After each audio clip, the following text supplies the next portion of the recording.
Welcome into episode 178 of the Skate Podcast. I'm Brian DeFelice, joined by Scott McLaughlin.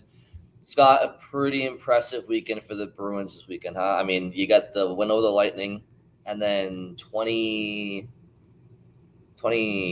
hours later, they travel down to Carolina, and with a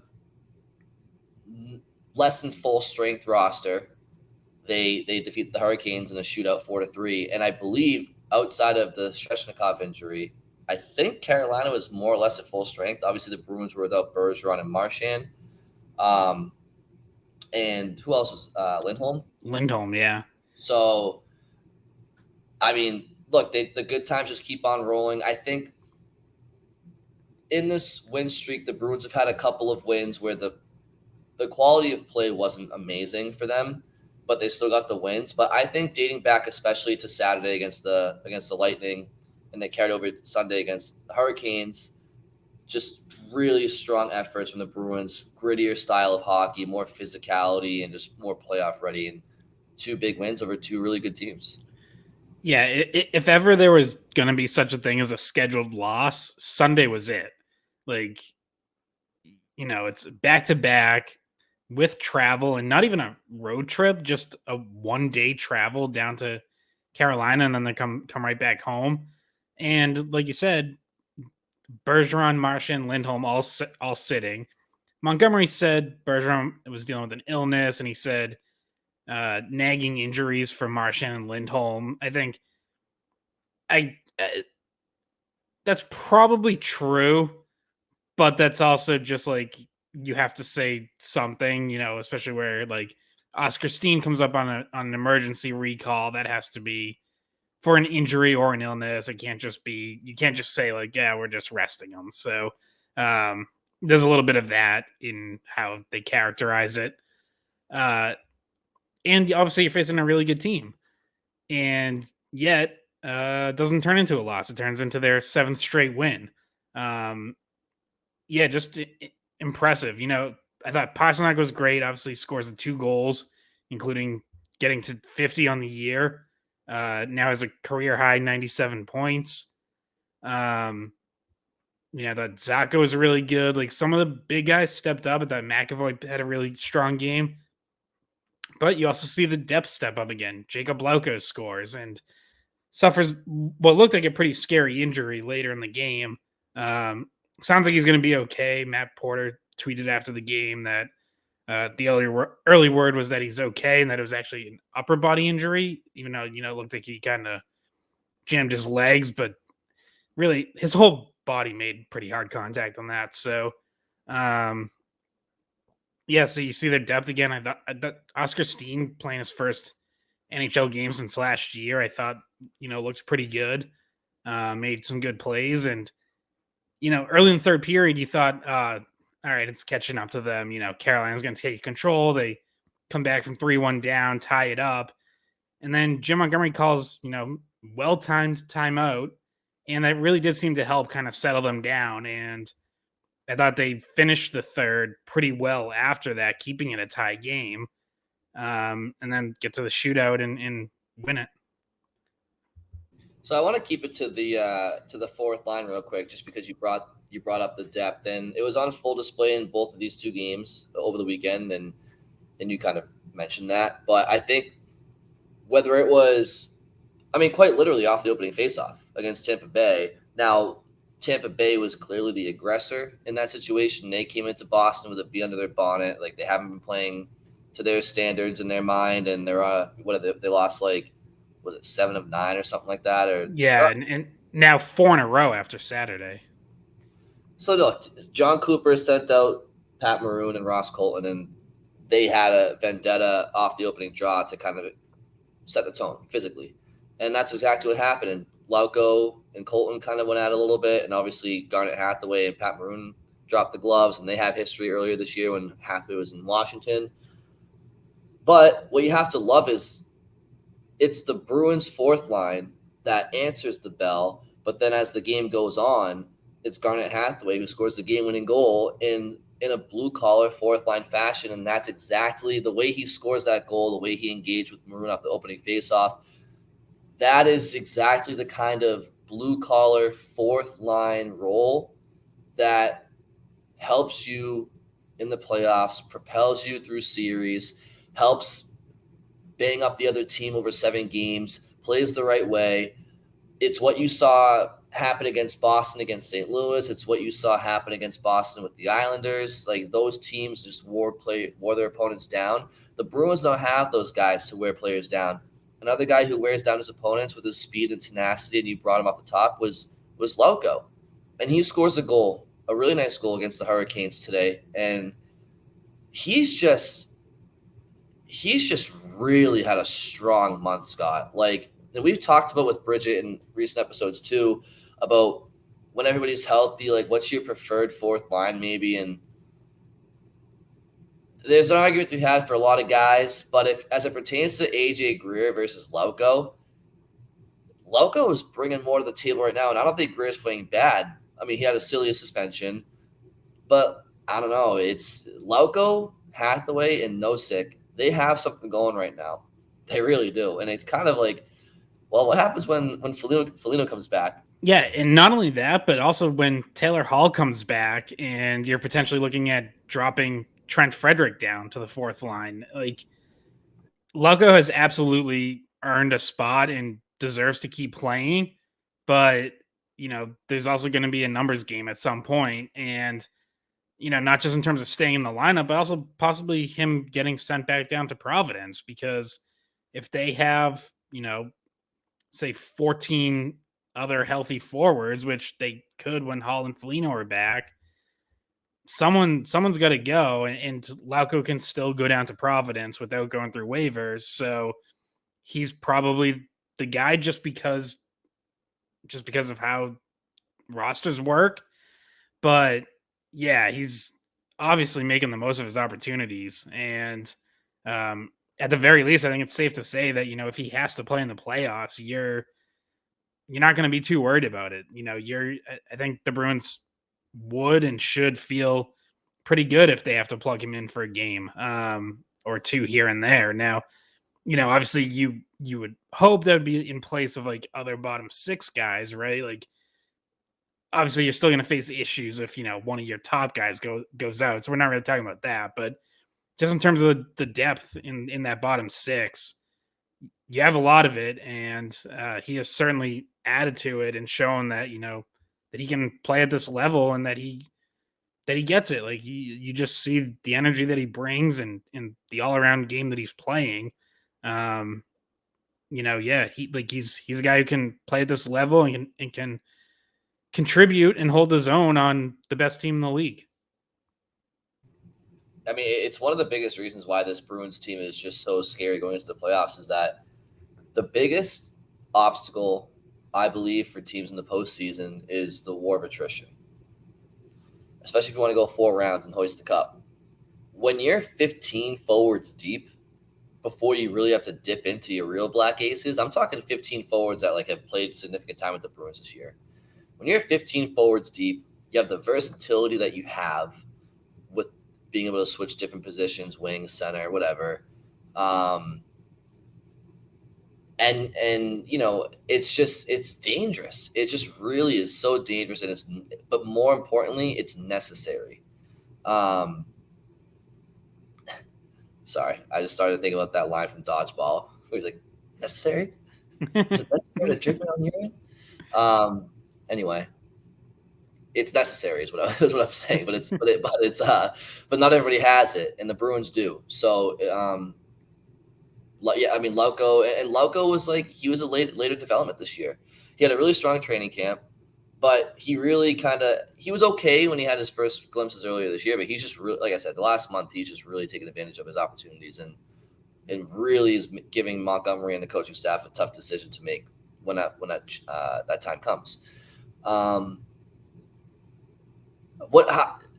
did you feel? So we kind of just touched on it, but just in general, how did you feel the Bruins matched up with Tampa Bay in particular on Saturday physically, right? I mean, Tampa Bay's got a ton of talent. They're not as deep this year as they have been in the past couple of years, but I just think that the way that Don Sweeney went out and addressed some of those needs at the deadline this year in Hathaway and Orlov and Bertuzzi, there's just not a game that the Bruins can't play. There's no style they can't play. They're not going to get pushed around by anybody. It's not that this Bruins team is going to go out there and put their opponents through the boards, but they're not going to shy away from contact. They're not going to get off their game because teams are being physical on them. And whereas in past years, they kind of have, especially when you only have that Bergeron, Pastrnak, Marchand line to really rely on. So it's kind of twofold. Yes, you have the depth to overcome certain players being shut down, but the makeup of this team from the back end up front, it's just they're much more equipped to play any style. Yeah, definitely. And I thought on Saturday, really what you saw was a Bruins team that had kind of turned the tables on the Lightning from the last few years, where the Lightning were always the deeper team. They were always the one where, all right, stars to stars, you might be able to match up, but you get down to that third, fourth line, and the Lightning have the advantage. And we know, you go back to the 2020 series in the bubble, and I know that was weird, and you can treat the bubble playoffs as real as you want, but hey, they got played and the Lightning won a cup, and a big reason why they beat the Bruins in the second round is that their bottom six really kind of turned that series. And their deadline additions that year, Coleman and Goodrow, were the perfect additions, and the Bruins deadline additions just didn't make as big of an impact. Now you look at a game like Saturday, and I know it's a regular season game, and it doesn't guarantee that the Bruins beat them in the playoffs if they play in the second round this year, but it was the Bruins deadline additions making the big impact. Hathaway dropping the gloves, scoring the winner. Orlov, I thought, had an awesome game Saturday. He was huge on the penalty kill. He threw some big hits, like a tone-setting type of game.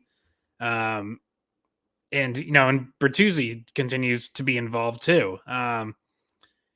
Meanwhile, over on Tampa Bay, like their biggest deadline addition was Tanner Jeannot. And I don't know about you, but the only time I noticed him on Saturday was when he was skating in and out of the penalty box, which he went to 3 times. So, and he has kind of struggled to fit in there. So this looks like it's setting up as a situation where the Bruins finally just look flat out deeper than Tampa Bay. And that advantage that the Lightning used to have over everyone, now the Bruins have that advantage.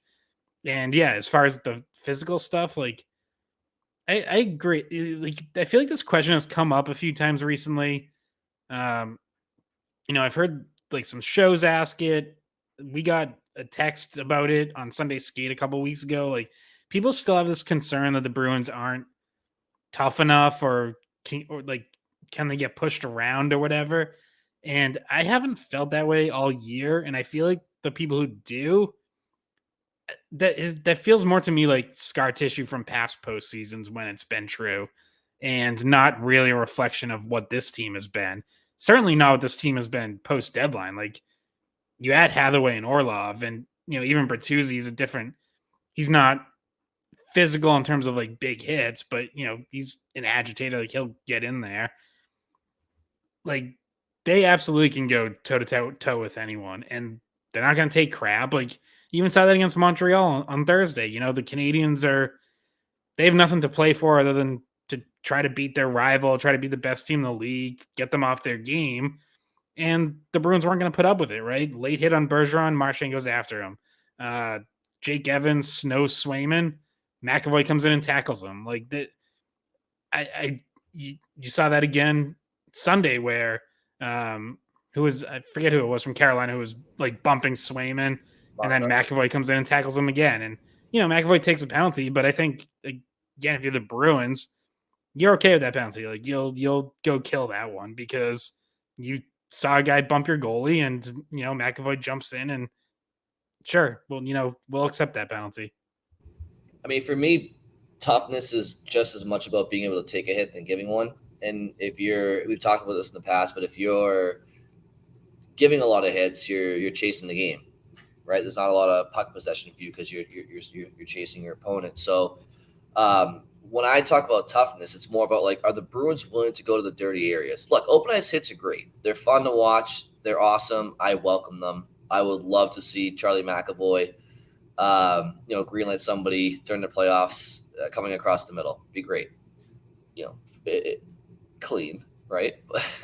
But when I talk about other Bruins, like, are they physical enough to play that style of game? It's like, okay, so when they played Carolina and you're going up against Jacob Slavin and Brent Burns and Pesci and Shea and whoever else their 6'3+ defenseman is on that team in the corners, are you getting bumped off the puck?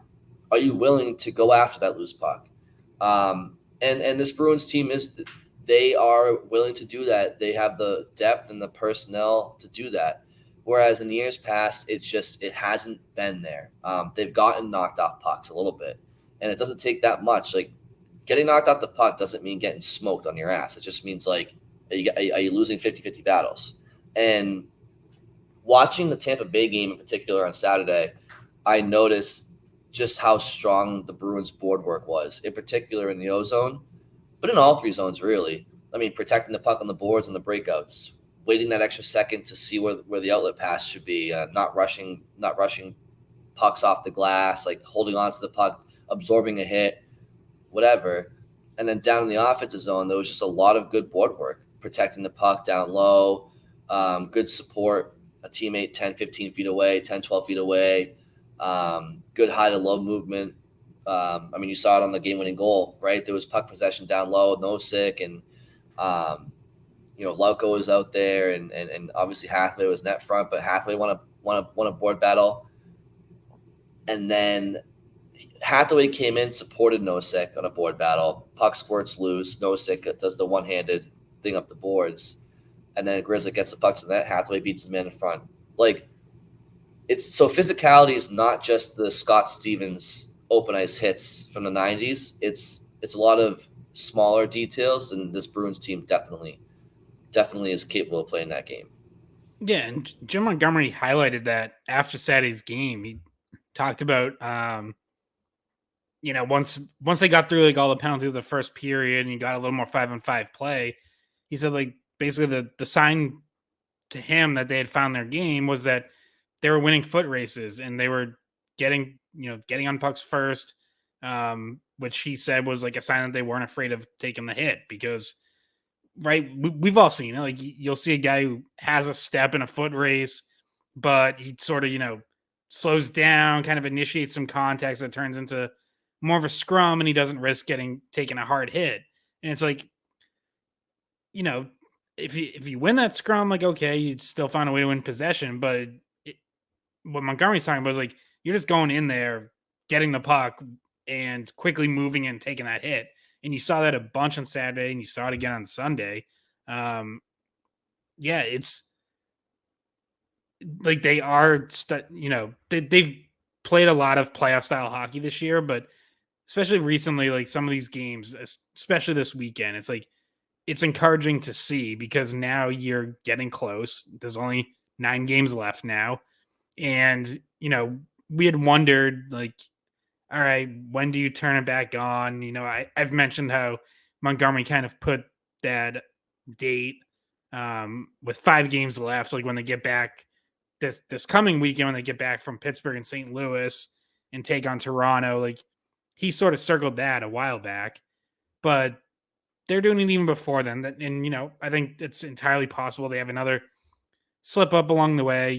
They have a couple games this week that, aren't against like rival teams. So we'll see. There's still some opportunities in here for them to potentially slip up a little, lose focus. But they got up for Tampa and Carolina, and that has to be encouraging, especially Carolina again on back-to-back. Like, that could have easily been, hey, you know what? We've won 6 in a row. We just beat Tampa. We're feeling good. Like, no one really expects us to have our best on Sunday. And, they still brought it. So that's definitely a real credit to them. Look, you just brought up some of the upcoming games. I mean, Nashville, they're one of those teams, like, they'll play you hard, so you better come to play. Columbus, I mean, look. They might play hockey. I don't know. They're a team. Okay, they're a team. I can't even pretend to get up for that game. So if the Bruins, whatever, we'll see. But beyond that, Pittsburgh is a potential playoff round one opponent. So there's a measuring stick there for Pittsburgh, obviously. Toronto's Toronto, St. Louis. They still took the cup from you a few years ago. Can find a way to get up for that game. And then, a couple. New Jersey's a good team. Philly, and then obviously the Canadians are the last game. So, and there could be a little bit of a pissing and moaning going on up there. I mean, I saw that Mike Hoffman's and AJ Greer are still making headlines 6 days after the game. It's like, man, things are going bad in Montreal, and like that's just still a headline. I mean, that was pretty nasty cut there. He needed some stitches. There was quite a bit of swelling. But still, like the whole video of, well, I got suspended 2 games for a cross check to the head once, and this only got 1. It's like, all right, dude, listen. In case you haven't noticed, the Department of Player Safety has been inconsistent for the entire time it's existed. So, get over it. I don't know. What else do you want? He got a game misconduct. He missed the rest of that game, and he got suspended a game. All right. I mean, okay, you can suspend him 2 games. He's not. I mean, I like AJ Greer, but it's not like that's gonna really hurt the Bruins if he had been suspended 2 games. I mean, yeah, I don't know, man. I feel like he kind of, the way they saw it, they were probably he probably got 2 games, right? Because like you said, he missed the entire most of the game, got ejected from. So they probably looked at it differently. Maybe if it happened in the third period, maybe they would have done 2 additional games. But I mean, either way, so what? Mike Hoffman, you're gonna sleep better at night knowing that Greer got an extra game. So, I mean, come on, enough bitching and moaning. And also, he's not the most popular player in the league either for some off ice reasons with former teammates. So whatever. But yeah, I guess anyway. So look, I guess my point is there's reasons for the Bruins to try to get up for each game that they have remaining, if they can. Obviously, the underlying reason is to just, and the most important reason is to just keep playing the right way going into playoffs. That's the most important thing. 65 wins shouldn't really matter to them. Is it nice? Sure, if they could do it, but as long as they're playing the right way and they end up with 62 wins, I'd prefer that than them getting 65 but playing like shit and getting those wins. So focus on the little habits. We kind of glossed over it, Scott, earlier, but the significance officially of David Pastrnak getting goals 50 and 51 and getting them with a goal in the net, which is nice to see. It wasn't the 50th goal was a bit of a fluke in the sense where he didn't actually shoot it. Kind of fell off his stick a little bit, but it was still a breakaway, a grade A chance, and he probably would have finished it anyway. So I guess just the significance of that officially happening now. Yeah, I mean, it's it's big. First Bruin to get there since Cam Neely, 93, 94. Only the 6th Bruin ever to do it. Phil Esposito, Cam Neely, Rick Middleton, Johnny Busick, Ken Hodge. That's the company you're in now. And again, none of them from the last 25 years. So, he would have gone there in 2019-20 if COVID hadn't hit. So in that way too, it's kind of all right, finally you get to finish that business. Now I know the next thing for him will be 100 points, which he's easily going to get to. He's at 97 now. That was the other thing that he missed out on because of COVID hitting.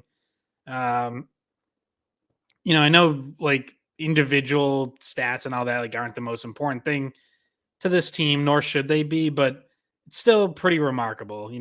50 goals, even in a higher scoring era, even with Connor McDavid, going off, or Austin Matthews getting to 60 last year. It's still an impressive accomplishment. And, we've talked about how, he's been able to find some different ways to score this year, kind of continue to evolve and grow his offensive games as teams adjust to him and find different ways to defend him and take away things he wants to do, the one time on the power play. But he just keeps scoring. And Yeah, no, number 50, that like definitely lucky, a little bit of luck involved there where Burns disrupts a shot, but just slides through Anderson's 5 hole. Even 51, like that was a nice setup on the power play. One of the few times we've been able to say that recently about the Bruins power play. Um, and it's a good shot, but Anderson just didn't quite get snug to the post, so it's able to squeak through. But you know, those are goals you get when you're a goal scorer. Like, Pastrnak said after the game, I was watching his post game interview, and he said he's like, I've had chances where I've like recently where he felt like he's gotten good shots off in good positions, and goalies have made good saves. So now you get one where you don't get a good shot off and it goes in. Like that's how the game works sometimes. And when you get yourself in position to score goals, like that's just gonna balance out. Yeah, you're gonna get robbed or miss the net or on some good chances, but then you'll get some of these where the goalie's a little leaky and it pays off. So um really remarkable season for him. And if it weren't for McDavid running away from the rest of the league, like he would be a legitimate Hart Trophy candidate. He's probably gonna finish, I don't know what, top 3 in voting. So, that's still pretty damn good. Yeah, and he's 26 years old. I don't think he's 27 yet. I think he's 26. To have, which, I mean, let's be honest, and you said this earlier, but in 2019, 2020, that when the league shut down with 12 games to go, he was 2 goals shy of 50. So clearly the average would have been 50 or more. So I'll just use this number real quick. To be 26 years old and have 2 seasons of 50 plus goals is pretty remarkable. I mean, he's a 2-time 50-goal scorer. Now, is he technically? Nope. But everybody listening to this and that would listen to this or watch this knows exactly what I'm saying and would agree. I mean, that COVID shortened year, he probably would have averaged 52 3 goals that year. So, and he was at 48 with 12 games to go. So that's really, really good. Obviously, such a fun player to watch, such a fun player to cheer for. You think back to when the Bruins drafted him and just looking like he was a $130 soaking wet in his first pro camp and rookie camp, and you could see the skill back then, but you could see the hands back then and you could see the creativity. What you couldn't see was that he was going to be like this generation's version of, I'm not going to say Alex Ovechkin, obviously, but just like the way he scored and shoots the puck. He's like this generation's version of like that pure sniper. I mean, so is Austin Matthews, right? You can sit there and make the argument for either one, but I didn't see that happening back in 2015, 2014 when he debuted for Boston. Did I see him being like a nice 30 goal scorer? Yeah, I did. But that 2016, 2017 season when they lost to the Senators in the first round, I think that was his first year of like 30 plus goals. He scored like 36 goals. And that year is when he really started to develop that one-timer from the top of the circle in the power play. He didn't really have that in his arsenal before. Once he developed that, that's what propelled him into that 30 plus, 40 plus goal range. And what's propelled him into the 50 goal range now is just, everything else in between that he's kind of worked on, stepping to the inside. But what a remarkable talent. What would you say, Scott, you would like to see Pastrnak outside of the scoring? What's a weakness to his game that you would like to see him round out in the playoffs and going forward, just to make him undoubtedly one of the greatest players in the world? Well, I mean, like, the obvious thing to start with would still be the turnovers, which we've talked about and has certainly been talked about plenty. He leads the league in turnovers, and yes, all the league leaders are guys who have the puck a lot, who are skilled, who are creative, because they're the ones trying plays. They're the ones not always just taking the safe option, and that's what you want. You want those guys taking chances because they can make special things happen. Um, I do still think there's a better balance for him to find. When you look at someone like, again, I know Connor McDavid's an all-time great and not a fair comparison.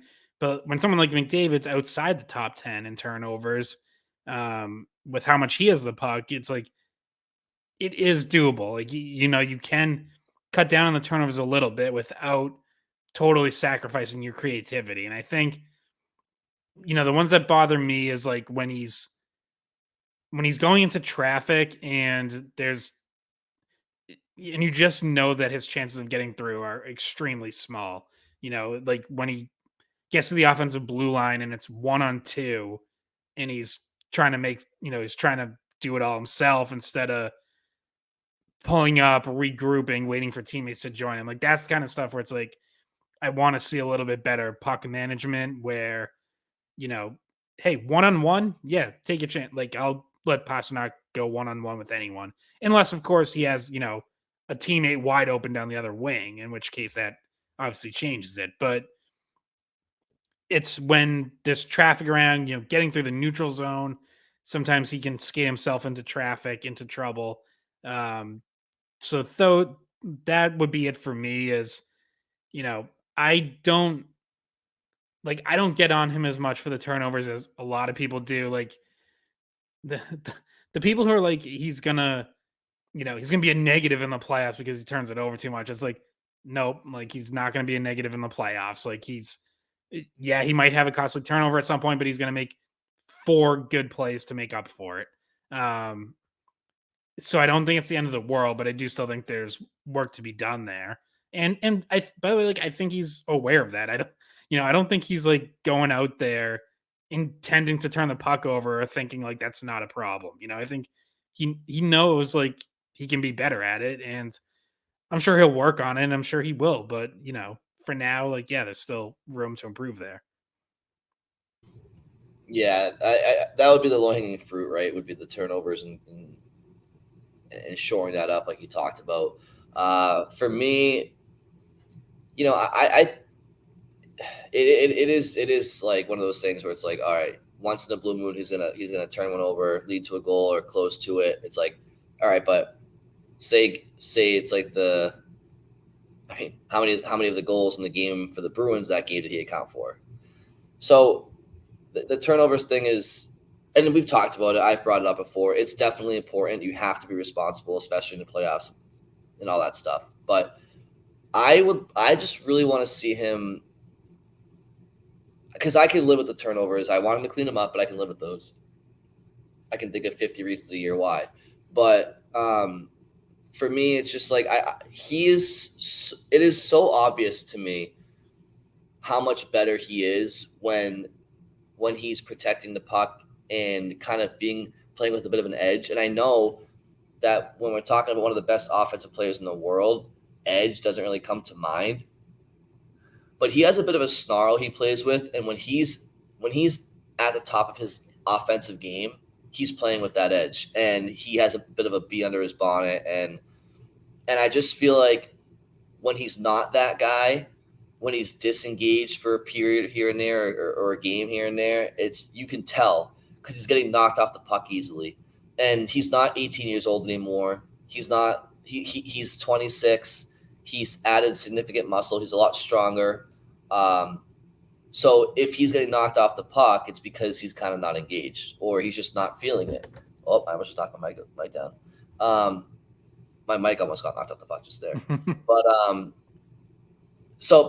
when he plays with that edge and he's not afraid to take on a defensive one-on-one and he's not afraid to hit back and bite back, I just want to see more of that incorporated into his game. Like I really think like Alex Ovechkin is such a great role model for somebody like Pastrnak to watch because he plays on his toes and he has his entire career. And the reason that he gets open so much is because he demands respect out there. And it's because people know that like he's not afraid to kind of take a run at them or protect himself out there. And I just think that would benefit Pastrnak down the line if he could create some more space for him out there as opposed to always being the targeted person. If he could just find a way to kind of let opponents know, like, I would be careful because like I might throw a reverse hit at you here and there, or I might and he does once in a while. I just think that in the playoffs, I would like to see him embrace that side of himself because he's capable of it. He's done it before. I just don't want him to be too fancy in the playoffs and be like rely solely on how much of a goal scorer he is, and make sure that the reason he's such a good goal scorer is because he earns that space and respect from opponents. And when you feel like you're entitled to that space and time, that's kind of when you can go into a cold spell. Yeah, and I also think, teams are going to be more physical with him in the playoffs, right? Like teams try to be in the regular season, but he's so hard to hit because of how shifty he is that you don't get a lot of opportunities to do it without chasing it or, maybe hitting him a little late or whatever. In the playoffs, like I think you'll see, especially like depending on who they face in that first round, if it's a team that, I don't want to say like they're going to be dirty, but like kind of knows that they might have to muck it up to have a chance against the Bruins. Like you'll see someone, hit him a little late, hit him after the whistle, be physical. And to your point, like he's, he can push back against some of that by dishing out a hit himself, or like you said, a reverse hit, or, giving a guy, little cross check to the forearms if he comes at you after the whistle. Like just like as you're talking, like that's what I was thinking is like, yeah, those moments where he does kind of get physically engaged that at times you don't see it all that often, but you will from time to time. And so yeah, like in a playoff series that could definitely be useful because teams are going to try to rough them up a little bit. And for what it's worth, I think if you were to look at his playoff numbers historically, I think he's a point per game guy, or maybe even more. I think he's over a point per game. Yeah, he actually, yeah. So he definitely knows how to play in the postseason too, but there's levels to his game that other guys just aren't capable of hitting. And so when you have the ceiling that he does and the potential and the skill set, he what he's done so far has made him one of the best players in the world. So who are we to sit here and try to nitpick and say what he can be better at? But it's just because we're such fans. We know like when he's at his best, he's physically engaged, and he's kind of like, all right, well now you kind of woke me up, and now I'm gonna challenge you one-on-one or now and whatnot. So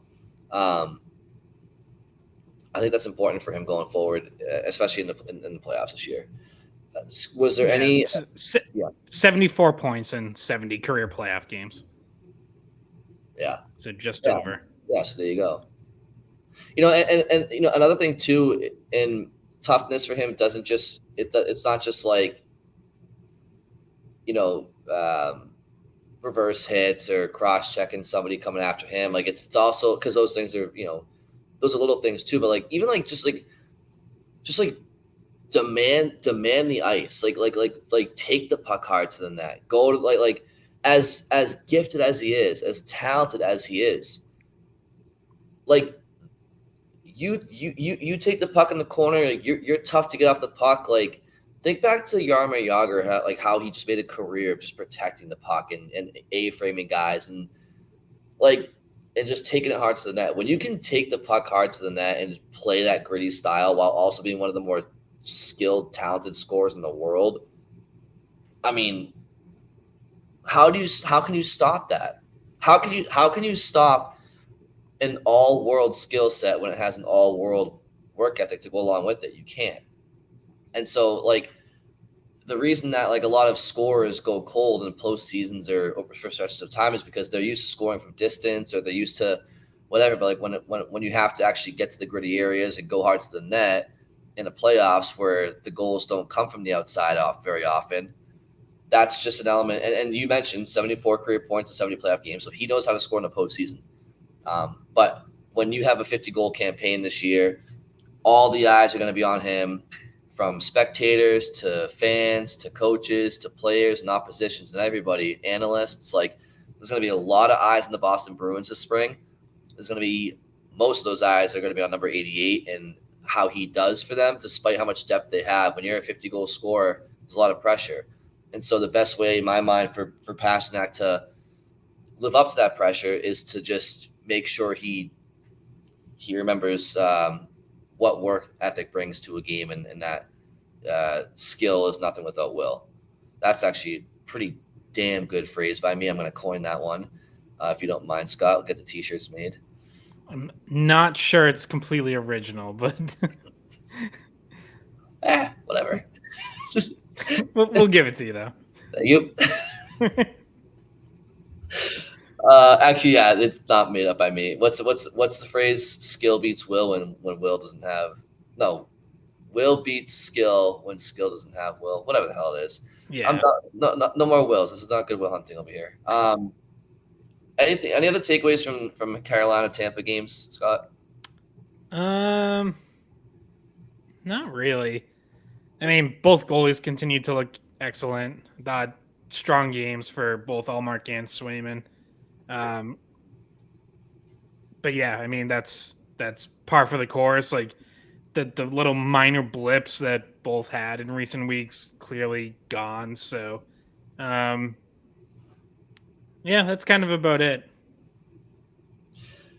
All right. Well, one final topic worth discussing is that one of the Bruins' highest touted prospects that's not yet at the pro rankings, which is Mason Lohrei, finally could be on his way to signing a pro contract, Scott. I mean, his Buckeyes bowed out in the national tournament, and I believe now the speculation is might be the time for him to maybe sign with Providence at some point here. Yeah, it could be. Definitely Lohrei watches on. I think he's ready. I think a lot of people agree with that, especially if you watched him in the regionals this weekend. He was dominant against Harvard in the first round. Now, total off game for Harvard. Harvard had a good team this year, but they were awful on Friday, and Ohio State just ran all over them. And Lohrei kind of led that effort. He had goal and 2 assists, 4 shots on goal plus 3, like just a monster game. And then Ohio State loses to Quinnipiac, but I thought Lohrei still had a pretty good game. He still had some really good shifts. He was still involved. Quinnipiac's coach Rand Pecknold was couldn't speak highly enough of him after the game. Basically said, he should probably already be in the NHL, and he probably will be in the next day or two. I think the Bruins probably want to sign him, and it just comes down to whether he wants to or whether he feels like he has some sort of unfinished business at Ohio State. But I don't think he has a whole lot more to prove at the college level. So yeah, that signing could be coming very early in the week, possibly even by the time, depending on when you listen to this, he might have already signed. But I think what'll be interesting to see is whether he gets NHL games, because the Bruins could give him that. They have 7 healthy defensemen on the NHL roster with Forbort injured, so they could make room for an 8th. Obviously they have games to play with down the stretch here that aren't must wins, so they could get him into a couple games and see where he's at. A lot of times when players sign, there's like a handshake agreement to burn that first year of the entry level contract. I don't know if that'll be the case here or not, whether he'll try to push for that, but I think it'd be interesting because I certainly don't expect him to be like an NHL contributor right off the bat. I don't think that's going to be Charlie McAvoy coming out of BU in 2017, or yeah, that was 2017, right? Yeah, I think that was that same Ottawa series. Yeah, like I'm not expecting that, where I think McAvoy walked in and was playing like 4 minutes a game. But, he challenged, say, Jakub Zboril for, kind of the 8th spot on the depth chart. I don't think that's totally out of the question. I think it would be interesting to see what he looks like. So, yeah, something to keep an eye on. And I think, pretty exciting if you're a Bruins fan. Like this, him and Fabian Lysell, they've been the top 2 prospects for a couple years now. And, you've seen Lysell in Providence this year, first year as a pro, obviously hasn't gotten called up to Boston yet, but you could be seeing Lohrei at the pro level very soon, possibly this week. So on the Bruins blue line right now, when they're healthy, your top 4 left defensemen are Lindholm, Orlov, Forbert / Grizzly. Obviously, only 3 of those would play in a game unless one guy was on their offside. But as you mentioned, Forbert is out of the lineup, so the Bruins have 3 natural left shot defensemen in their top 6, Lindholm, Orlov, and Grizzly, that aren't really up for debate. Beyond Forbert's injury, there was also a scary injury for Providence. I believe it was today or yesterday with Mike Riley, and he was knocked unconscious after a collision into the end boards. I think he's okay, or at least he's stable in the hospital. But if he's out for a significant amount of time, then the option of Mike Riley coming up to Boston in the playoffs, if he needed to for injuries or other reason, seems to be in serious question right now. So you mentioned Zaboral, so I think my point is I think they should give him some time in the NHL here if he signs, because we all know the playoffs are a grind, and if another left shot defenseman goes down, that being Lindholm or Orlov or Grizzly, in addition to Forbert, if Forbert's not ready to come back for the playoffs, you do want another option besides Zaboral. And that's where Mike Riley may have came into play in the playoffs and whatnot. So I think to give Mason Lohrei an opportunity in the final stretch here, if he were to sign, to get his feet wet, I think that would be beneficial for all parties. So yeah, I'm looking forward to that development in the coming days as well. Yeah, and I guess it's not totally out of the question that he goes back to Ohio State for his junior year, but I think if you're the Bruins, you probably want to get him in, especially with even beyond this season, this spring, next year, you're probably losing some defensive depth this season. You're not going to be able to re-sign everyone. You're not going to be able to keep everyone around. You're still going to be in a situation where you might, be trying to move out a contract like O'Reilly. So he could absolutely factor into the plans next season, or, at least be in a situation where you give him a shot in training camp and preseason and see if he can make the team. So I feel like he's close enough that they're going to want to sign him. And we'll see if that happens in the next couple of days. Usually these things happen pretty quickly, especially if you want to potentially get a guy in NHL games. Harvard got knocked out on Friday, and I think 3 or 4 of their players have already signed. Sean Farrell with the Canadiens, Henry Thrun, LaFerriere, and Matt Coronado with 4 of their players have signed in the 2 days since. So usually happens pretty quickly.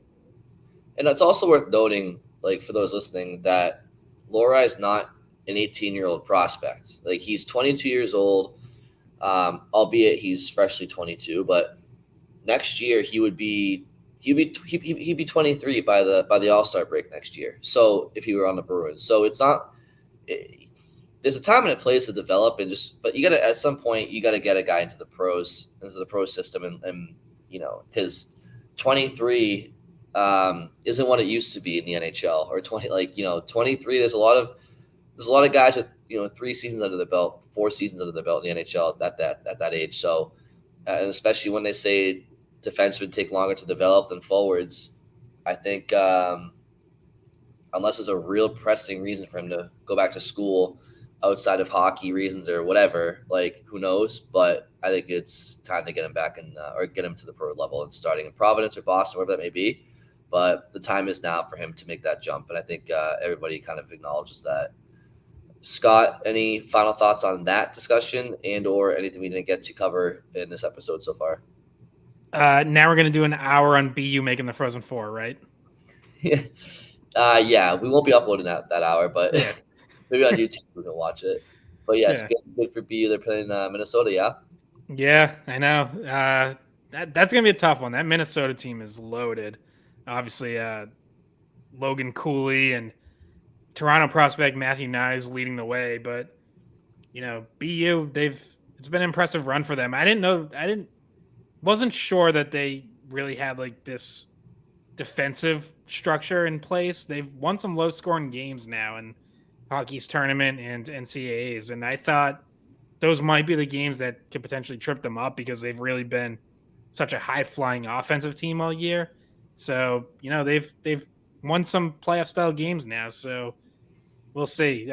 Should be a great Frozen Four, though. 4 of the top 5 teams in the country in terms of pairwise rankings. So, with Michigan Quinnipiac as the other matchup, and Adam Fantilli, probably a top 2 pick this summer, leading Michigan. So, lot of talent in that Frozen Four. Yeah, pretty impressive for Michigan considering the talent that they lost off last year's roster with. Well, is Luke Hughes still there? Yeah, he's still Luke there. Hughes is still there. Yeah, but Owen Power, Ken Johnson. Beniers. Beniers. Yeah, one other guy too. Johnny Beecher, of course. Can't forget they lost him. Yeah, that's what I was thinking of. Yeah, Beecher too. There was who else was on that top line with Johnson and Beniers? I forget who it was, but he was a pretty good player too. But in any event, yeah, that'll be fun to watch. All right, Scott. So I think that'll wrap it up. I believe Bridget will be back next episode. I believe, and we'll be discussing what's next game. Is it Nashville? Nashville. That's right. Okay.